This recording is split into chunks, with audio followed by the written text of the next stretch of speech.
So this isn't usually the type of content that I like to make. Now, there's been a little bit of drama amongst media members that cover baseball between two names you may have heard of. Buster Olney, a longtime baseball insider and writer for multiple publications and different broadcasts. And then we have, Jimmy from Jomboy Media. These guys have interacted before, and I was a little bit surprised to see Jimmy release this video talking about how Buster Olney was mad at him. Now, when I see titles like this, usually I'm like, okay, it's a little bit clickbaity, and that'll be addressed in the beginning of the video because that's just the nature of YouTube. You have to make a silly title that you probably wouldn't normally say in real life just so that people will give it a chance. I don't like it. I know you guys don't either.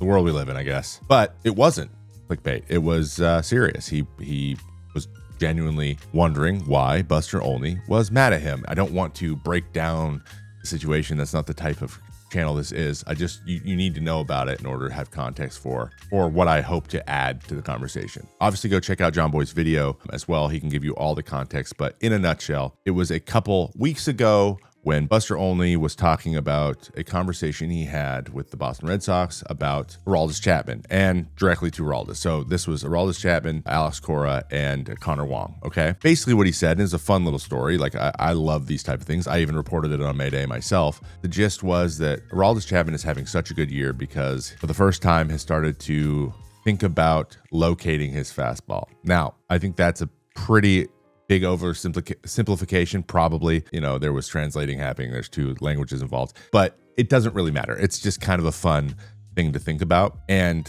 he made this realization by hearing Connor Wong use location on the pitch comp for the first time. So instead of just hearing fastball, he heard fastball in, up, down, away. I've talked about that also recently and how long that takes, but that is an option when it comes to pitch comp. Aroldis then said, I'd never thought about throwing my fastball in or out or up or down. And on its face, that seems absolutely insane, which is where Jomboy comes in. So a few days after that, Jimmy has Aaron Boone on, the manager for the New York Yankees, and he brings it up and said, basically, does this sound kind of crazy to you?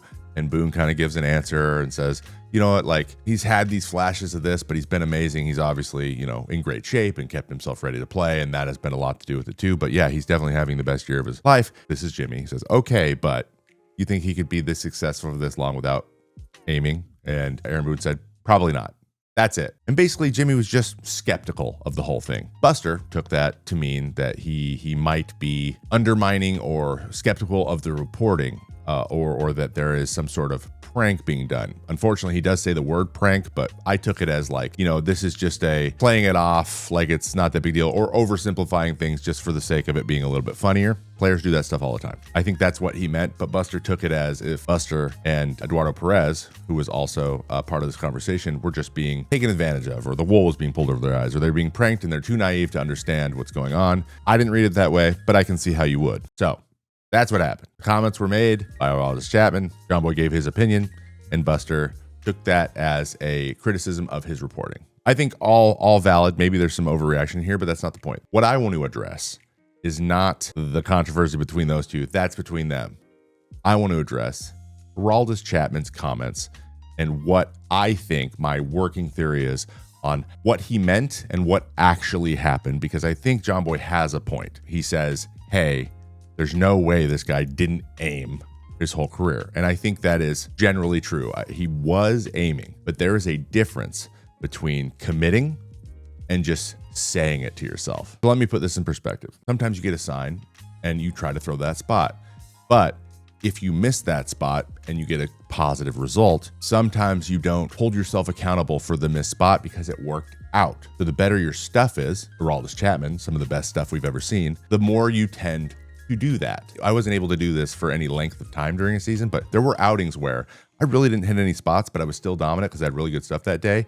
And you just don't get really into the minutia of, oh, I need to continue to hit my spots, because you're like, I just want to enjoy having some success because this game's hard enough. Some guys just have better stuff And they do get away with a lot more. Aroldis Chapman is in that camp. He's been getting away with walking 5 per 9, 4 per 9 for years and still getting jobs and being a meaningful pitcher and pitching in leverage because of his stuff. Where I think this mindset stemmed from was way back at the beginning of his career when he was with the Reds. If you remember, they were trying to make him a starter. He was a big 6'4" left-handed pitcher who could throw over 100 miles an hour up to 105. If you can turn that guy into a starter, you have a legitimate stud on your hands. Back in the aughts, I myself was also drafted then. It was very common for guys with not great command to start to try to throw with control, especially when you're trying to turn everyone into a starter that has good stuff. So basically, the advice that, hey man, your stuff is so good, all you need to do is aim for the box and throw it over the plate. That is usually a great 101 starting point for a guy to kind of lock in his focus. It's a very general focus. It's very easy to remember. Hey, no matter what I do, I'm just going to make sure it's over the plate in the box and then let my stuff kind of take care of itself, and then we'll develop from there. When you have the stuff like Aroldis Chapman, he took that to heart. He had a lot of success and really hasn't needed to change it since. So what happens is, sure, he gets inside pitches called, he gets outside pitches called, and then he just throws. What he doesn't do is hold himself as accountable for a missed spot. It's okay because it worked out. It's all about not walking people for me. I'm that nasty. When you think like that for 15, 16 years, it's not usually something you go back and look at and be like, oh, maybe I need to adjust the way I think. Until this spring training with the pitch comm, he was given the location as well. He heard it out loud in his head. I do this drill with kids when I do pitching lessons with them. They're struggling to focus. I have them tell me the location out loud because it's very, very hard to think about anything else. So what I think happened was he heard the location and then he internalized and started to hold himself more accountable for that spot because he heard it out loud. It's a psychological thing. It's like a little trick we do. And I think that's what happened. He said, oh, wow, I've been thinking about halves of the plate, but I haven't really been truly committed to throwing it there. And I think that's what came through, and this is how it was communicated. So for there to be some drama around how that was reported is a little silly to me, but like, you know, things happen. There's miscommunications happen. It's between two grown men. They got it. But I think Jomboy is onto something here when he says he definitely has thought half to half.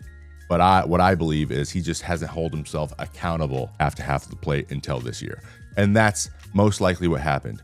I myself have had to do this exact same thing where I had to get more narrow with my focus in order to actually make that pitch. I was too broad in what I was looking to do, and that is something that's very common for pitchers. They're ready to get more specific in where they're throwing. They just haven't changed their mindset yet. And that's part of developing as a pitcher. And he's got such good stuff. Guy's thrown 103 this year as a 37-year-old. He's got arguably the best stuff that there's been in those 16 years, even with the advent of all the new technology. When a guy's that good, maybe it just takes this long to have to make that mental adjustment. At the end of the day, that's probably what it was. Anyways, I like making these type of videos, so subscribe, and I will see you next time on Trevor May, the Trevor May Baseball YouTube channel. Okay, bye.